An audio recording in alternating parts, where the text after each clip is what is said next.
rakkoolee ija keenya jala kan gurraachatu yookiin ammoo gurraachina ija jalaa ofirraa balleessuuf. Assalaamu alaykum warahmatullaahi wabarakaatu. Ashama harka fuunee Oromoo koo guutuu dura jirtu amantiif kutaan osoo waliin qoodin gaafilee namoota hedduu yookiin rakkoolee shamarran keenya keessattuu shamarran keenya kan biyya Arabaa keessa jiraatan mana Arabaa keessatti sababuulee fi rakkoolee adda addaa hirriba gahaa dhabuu fi akkasuma nyaataafis yaada hiraara adda addaa rakkoolee walumaa galatti tokko lama osoo hin jedhin dibata adda addaa dibachuu dhabuun kunuunsa gahaa fi nyaata pirootiinii fi albuudota hedduun badhaadhellee hedduu hin argatan jechuudha. Garaa qofa guuttatu yookiin ammoo beelan kufuu dadhabuu yookiin dhabuu irraa kan obsaan hojjetanii jiraatanidha. Kanaaf irra kan hin qabadhee dhufee dibata mana keenya keessatti ofirraa karaa kana yookiin ammoo gurraachina ija jalaa balleessinu hedduudha jira. Isaan keessaa kan isinii laafa jedhe yookiin ammoo yeroo hedduu ofiifis fayyadamee karaa salphaa taheen ofirraa ittisuu kan qabadhee isinii dhufedha. Isin namoonni chaanaala kanaaf haaraa taatan subscribe gochuun gama maatii koottee daama. Namoonni maatii koo taatan hundi keessan galatooma. Tokkoffaa irratti ija keenya kan gurraachate ittisuufis taanee balleessuuf wanni isin godhuu qabdan boqonnaa yookiin ammoo sammuu keessan firii godhuu. Firii godhuu yoo isiniin jedhe yeroo hedduu waan hin taane niin goona jennee waan boruu baay'isnee yaaduun uf dhiphisna. Isarraayis uf qulqulleessuudha. Immoo dibata dhibbarraa dhibbatti kan isinirraa balleessu obsaan har'a dibattanii har'a isinirraa baduu osoo hin tahin yeroo kennitanii fi obsaan fayyadamtan taananiin inshaallahu ta'ala isinirraa bada. Koottaa itti fayyadamaa isiniin jedha. Asitti kan argitan baaziliinii fi talbaadha. Shamarran keenya hedduun waan biyya isaanii keessa jiru gaafii addaa godhanii afaan biraatiin maal jedhama afaan biraatiin ani afaan Oromoo malee afaan biraa beekuu hin dandeenye garuu ammootu waan biyya Arabaa hojjadheef yookiin biyya Arabaa keessa tureef afaan Arabiitiin bizirkitaam jedhamee kan waamamudha isiniif hima.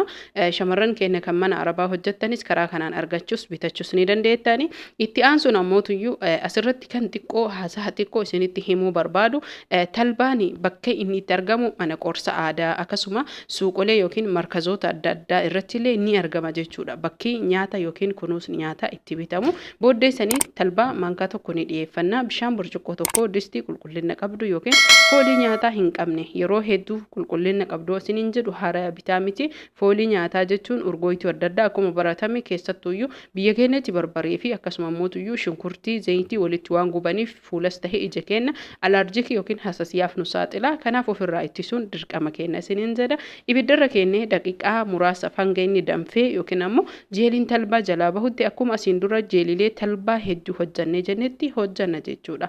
Hordoftoota fi kabajamtoota Razaan Oroo hundi keessanuyyuu kan isin sirriitti beeytanii godhuu qabdan wantoota boruu tahuuf cinqamtanii yaaddooytanii yookiin ammootuyyuu waan boruu hin taha hin jenne tokkoof hirriba dhabdanii bitaa mirga garagaltanii teettanii yaaddanii mataa qabattanii waan hojjetamuu hin dandeenye yaadan hojjettanii mana ijaaramuu hin dandeenye yaadan ijaartanii kan diiguu hin dandeenyes yaadan diidan. Kana hundarraa sammuu keessan meeyyoo isinii danda'ame harka takka boqochiisuun akkasuma mootuyyuu hiraaraa fi yaaddoolee yeroo hedduu isin saaxilu kanarra yogguu isinii danda'ametti al takka hara galfachuu akkasuma mootuyyuu tasgabbiidhaan qalbii keessanii osoo hara galchitanii isiniin jedha. Hordoftoota fi Razaan Oroo haaluma kanaan yoo inni nu danfee jedhe asirratti kan isin hubachuu qabdani talbaan kuni yogguu danfuu hedduu kan hoomachaa'u yookiin ammootuyyuu hin jigalle waliin dhahuu qabna akka nu jalaan jiinee dhaabbannee eeguu qabna.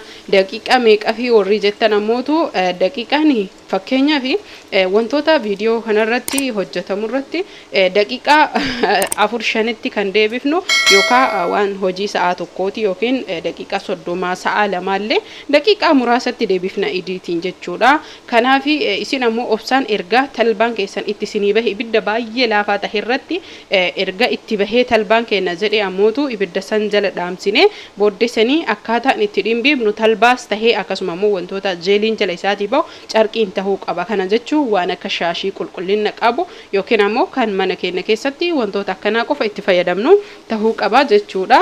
Booddesanii erga haala kanaan dhimbiifne jeelii jalaa baasne amma wanni nu godhuu qabnu bishaan distii mareefii sanitti bishaan naqanne booddesanii ammootuyyuu bishaan kanallee ni ho'isnaa jechuudha. Ibidda jala hirrisne erga bishaan ho'isne saaniin burcuqqoo irraa kan uumamedha. Saanii burcuqqoo irraa uumame kan jeelii keenya itti akka dhimbiibanne kam akkasii tokko tokko qopheeffanne yookiin kan biraa booddee isaanii kana fuunee bishaan ibidda jala qabsiisne kana keessa kenna. Kana jechuun distiitti bishaan ni qicanna, distii ibiddarra ni kenna, finnee isaanii burcuqqoo irraa uumame ammootuyyuu haaluma salphaa taheen distii san keessa kenna jechuudha.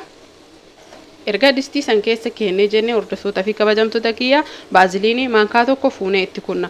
Baaziliiniin gosoolee hedduutiin kan jirtuu fi akkasuma ammoo tuyyuu feekii kan hojjetamellee hedduutu jiran.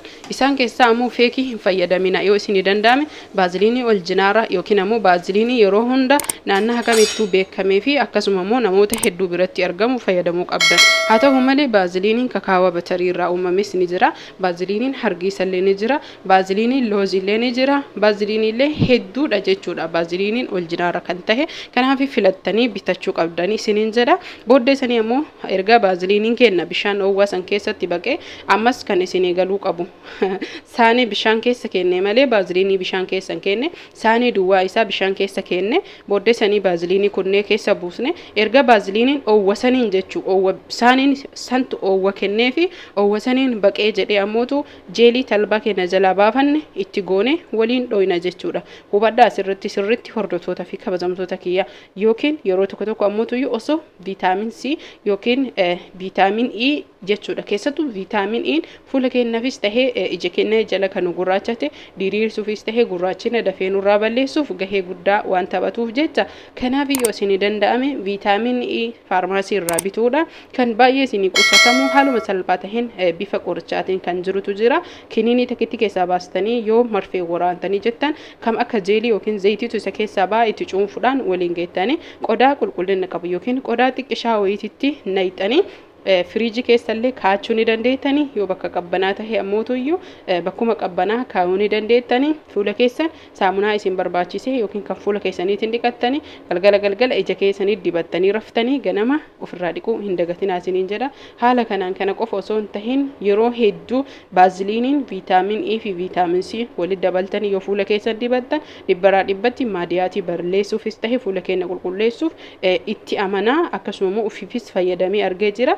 Kana jechuun kiyya guyyaa 2 guyyaa 3 keessatti osoo hin tahin baatilee kan isiniif fudhatuudha. Obsaan qulqulleessee kan haaraya dhufu nurraa ittisee haala kanaan nurraa kan balleessuudha jechuudha. Haala kanaan fayyadamuun akkasuma waliif qooduun hiriyoota keessanii kana qofa osoo hin tahin gaafilee viidiyoolee adda addaa na gaafattan viidiyoo kiyya jala ol harkistanii ni argattan jechuudha. Namoota hedduutuyyuu kan maatii kiyya haaraa taatan gaafii adda addaa na gaafattanii kanaafi gaafii kana gaafachuu qofa osoo hin tahin maaltu viidiyoo kana jala jira maaltu chaanaala kana jala jira jettanii seentanii laaluu hin irraanfatinaa isiniin jedha.